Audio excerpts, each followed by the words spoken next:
Hey, welcome to Microdose U. I am Dr. Dave, and I have a question from a follower that I don't think I've ever received before. Dr. Dave, this is super embarrassing, but I have a problem, a big one. For most of my life, and I'm 42 now, I've had a problem peeing in a public place. It sounds crazy, but when I sense someone is near me, I simply can't get the flow started. It's affected my life in a terrible way. Just yesterday, I was in a public restroom ready to pee when a father walked in with his little daughter, probably about 2 years old. I was toast. I couldn't go. And this prompted me to write to you. I think you know my question. Will microdosing mushrooms help with this horrible issue? Signed, Josh. Josh, thanks so much for being able to ask this question. It's a really tough one, and I'm going to answer this right now. By the way, if you're brand new to me here, make sure you like, share, and subscribe. We talk about microdosing magic mushrooms and how they will help you in your mental health and way beyond that. So, Josh, I'm sure this was really difficult for you. And what I'd like to say is that you are not alone. Yeah, what you're actually experiencing is it's got a medical term. It's called paruresis, and it affects between 7 and 20% of the population of the United States. In fact, I prepared this on my whiteboard here. If you can see this, it's a form of social anxiety, and it makes it where it's very, very difficult to pee in a public place. It can be debilitating where someone has a really hard time urinating in a public place where they think somebody else might hear them. In a public restroom, at a urinal, even sometimes in their own home, friend's home, workplace, if someone's nearby. And it's not just nerves, it's real. Your body freezes. Your mind starts racing and it can feel awful. You know, people plan their days around avoiding public bathrooms. They'll skip water to avoid the need to pee. And I even know folks who won't travel because the anxiety is just so strong. Now, here's something I find really fascinating, and I've done a lot of research about this in the past, and I'll actually share with you why I've done some of this research. Paruresis usually starts early in life. Maybe someone got teased in the bathroom as a kid. Maybe a parent was a little bit too controlling or shamey about potty habits. Or maybe it just developed out of a super sensitive nervous system. And I'll tell you something else. This is really interesting. It's actually very common in super achievers for some reason. Whatever the cause, the result is the same. Your brain wires itself to associate peeing with danger. Not real danger, but just a perceived threat, judgment, exposure, vulnerability. And that wiring gets locked in over time until you find yourself avoiding something that should be totally automatic. Now, there are different levels. Sometimes for some people, it's just a minor inconvenience, a little bit tough to get the flow started in certain situations, but they kind of overcome it and they work it out somehow. For others, it's major. And if they sense anybody, anybody near them, around them, that they might not be 100% comfortable with, they just can't get the flow started. Josh mentioned in the note he sent me that he was ready to pee and a father walked in with a young daughter. And just that alone was enough to get to the point where he couldn't get the flow going.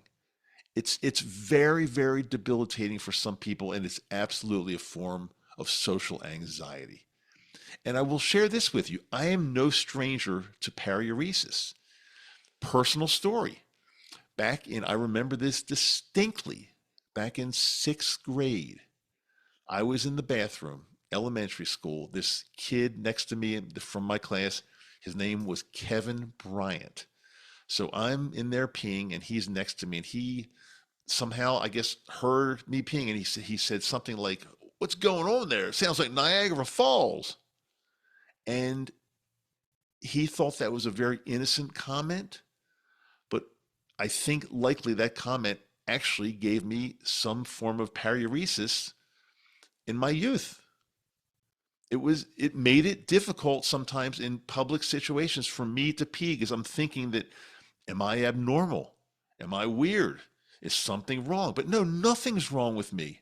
Nothing's wrong with me at all. But this is a social anxiety. And Kevin Bryant, thank you, Kevin, if you're listening, like implanted that thought in my mind that something is wrong with me, which made it sometimes very, very difficult to go to the bathroom in certain situations.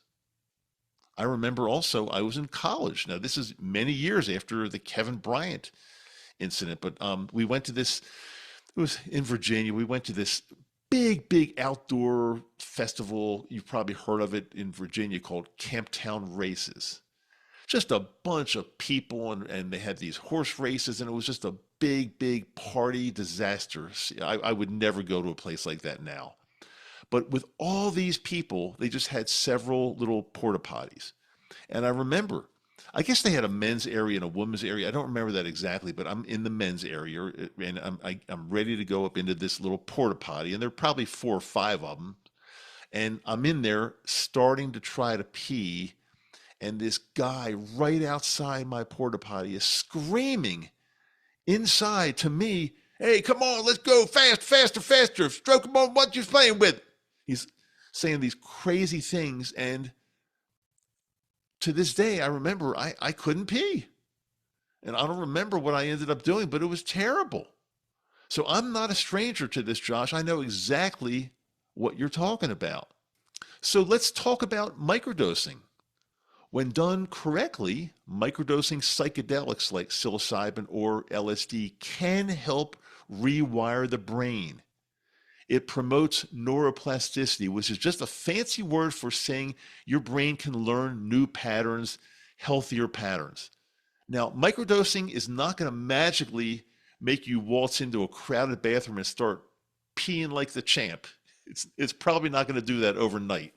But over time, yes, it can lower your overall anxiety levels, help you feel safer in your body, and most importantly, it can help create a little space between the urge to run and the ability to breathe through it. That's the magic. If this resonates with you or someone you know, here's what I recommend. Start microdosing with intention. On your on days, put yourself in gentle situations that just feel maybe a little bit uncomfortable, a little bit outside your comfort zone. Not overwhelming, just stretch the comfort zone a little bit each time. Bring mindfulness into the picture. Breathe deeply. Close your eyes. Ground your body. Let yourself feel safe. And keep track. Notice the little tiny shifts, the small wins, because I promise you, you will see them. It's not about being perfect. It's about progress. Now, listen, I want to be real with you. Paruresis is not the only kind of this type of anxiety. Some people have a fear of pooping in public. It's all connected. And to take things even to another level, what about sex and sexual performance? Some people, if they're men, they might have a very tough time getting an erection in certain situations. Women may have a very tough time relaxing and getting ready for, for intimate relationships. This is all connected. It's the same root. The body doesn't feel safe and it's vulnerable. And when you're anxious, your nervous system just shuts down anything that's considered not essential to survival. So peeing, pooping, being intimate, having sex, they get sacrificed. But here's the thing I want to leave you with. There is hope. There's absolutely real hope, Josh, and anyone else listening that or watching that might be in the same situation. You are not broken. You're not weird. And you're not alone. You've got a beautifully sensitive nervous system that's just learned some protective habits. And with tools like microdosing, mindfulness, and compassion, you can unlearn these patterns. I've done it. You can do it. I'm positive. You can rewrite your story. If you're dealing with this or someone you know is dealing with this, drop me a comment or DM me privately. I've actually got some new ideas that I've been working on that I feel work alongside of microdosing if you've got paruresis or something like that. Let's start the conversation. Be kind to yourself. You're doing better than you think, Josh, and anyone else that's watching or listening. Now, let's get into, sometimes it's your favorite part of the show, questions and answers about microdosing. I've got a list of questions here. I'm going to answer as many as I can on this episode here. Remember, I've got a lot of really important links in the show notes of every podcast episode here and my website, microdoseu.com. Microdose with the letter U on the end of it.com. And our Patreon page it's fun. It's fun. We do live meetings a couple times a month, at least 2 times a month, live meetings where we all interact together. Anything goes, ask questions. We help each other out. Patreon, just check again. I got the link in the show notes and on my website. And plus, if you want any type of one-on-one advice, one-on-one consultations, one-on-one coaching, that's also available. Check the show notes and check the website, microdoseu.com. Let's get right into the questions here. First question from YouTube, Debbie Taylor 20. Dr. Dave, what's the highest dose of psilocybin you've ever taken? I've taken 1 gram in tea, been microdosing on and off for a few years, but the microdose doesn't seem to work now. I take it for anxiety and depression. I get SAD, seasonal affective disorder, in winter, really, really bad. Well, Debbie, I appreciate your question. First of all, I will tell you the highest dose of psilocybin that I've ever done, it doesn't matter because whatever I've done is not going to help or you in any way. So it doesn't even matter what the highest dose that I've done. Let's address your problem. Why isn't it helping you? You said it was working for a while on and off, but now it doesn't seem to work, maybe even at 1 gram. Make sure your source is good. Make sure you're getting it from a reliable, reputable source. Make sure you're doing 3-4 days on at a time, 3-4-5 days on at a time, and take a couple days off to reset. That's always a really good idea. And if you feel something's not working with magic mushrooms, you can always up your dose a little bit. That's not, again, if for some reason 1 gram in tea, you didn't feel anything, which first of all leads me to believe that something might be wrong with your medicine. But if you didn't feel anything, up it a little bit and just see what happens. Remember, on our Patreon page, we've got 2 very good trusted sources that I promise they work. They're the best. I've vetted these sources, and we don't talk about this anywhere else other than on Patreon because I'm in a lot of public forums, such as my podcast, and we just don't want to do that in total public forum. So you got to be super careful about that. So on Patreon, we talk a lot about this, Debbie. And also, it's not medical advice, but please make sure you have a physical. Make sure you get tested for sleep apnea. Make sure you're sleeping well. Make sure you've got proper nutrients. Make sure your blood work is all okay. Everything's connected. So it's very difficult to answer that question deeply just on the episode here. But keep in mind, again, it doesn't matter what size dose I've done, what anyone else has done. You've got to concentrate on you only. Abdullah09Z6F. I suffer from MDD, major depressive disorder, and panic attacks. Is there any hope for those that can't get magic mushrooms in their country? I want it so badly. Abdullah, I'm sorry. I feel really bad for you. We always recommend sticking to the law wherever you are. Um, what can you do if you're in a country that they're illegal? Well, first of all, you've got to make the decision because they are available anywhere, even if it's illegal in your country. Now, I'm not saying that you should break any laws, but sometimes we have to decide, we have to figure out whether our mental health is more important than breaking a particular law, what the risk reward ratio would be, and then take it from there. For example, in the United States here, some people make the decision that their mental health has to come before a law. So they do it privately in their home without any fanfare, without telling anyone else. And I'm not suggesting you break laws, but some people, if you do it quietly inside your home, privately, totally, it can help your mental health, and chances are nobody finds out. But you got to be careful because I don't know which country you're in, and I don't know what the laws are. If the laws are a long imprisonment, I wouldn't personally take the chance.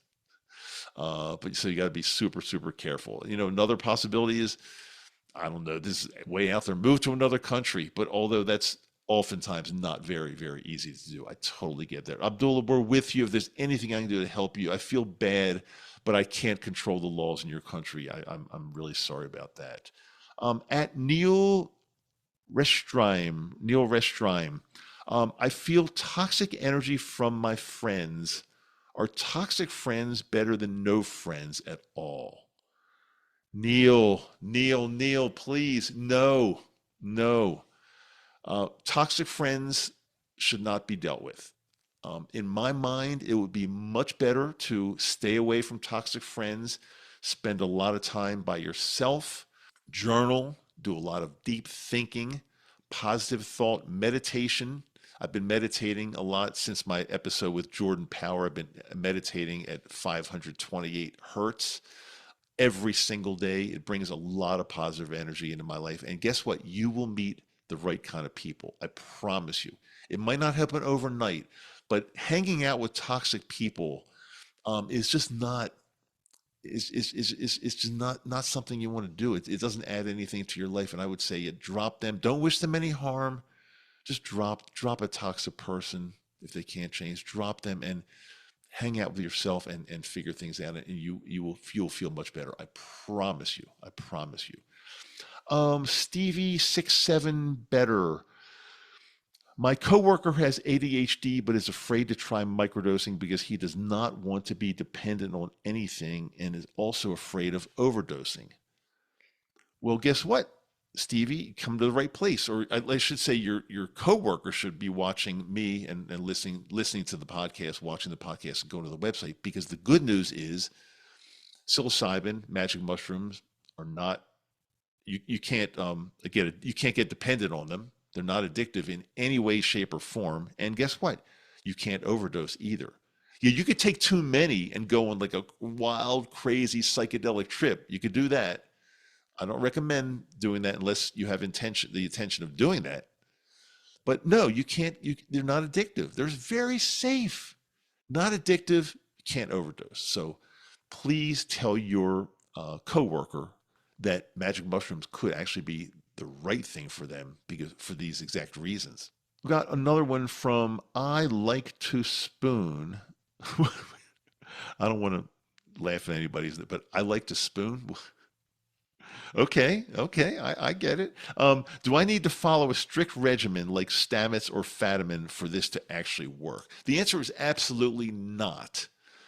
Fadiman, although he knows a lot more than I'll ever know about mushrooms, I'm quite sure. I think Fadiman recommends 1 day on and then take a couple days off to reset, journal, and then another day on. I don't recommend that. I think you need at least 3, 4, 5 days on in a row and then take the 2 days off. to reset, and then repeat 3, 4, 5 days in a row. I just think, in my opinion and from my experience, one day on and then taking some rest day is just, it's not enough usually, especially if you're getting started and you need to take care of some things with your mental health. One day on is not going to be enough. I think that's all the questions we're going to do today. I really appreciate you being here with me today. I feel your positive energy. I really do. And I hope we could do some more stuff together. Remember, brand new episode every single Wednesday. I try to come out with something that's good and helpful and really life-changing. That's what I'm here for. I'm here to help you out. My name's Dr. Dave. This is Microdose U. I say this on the end of every episode. I do love you. And sign form.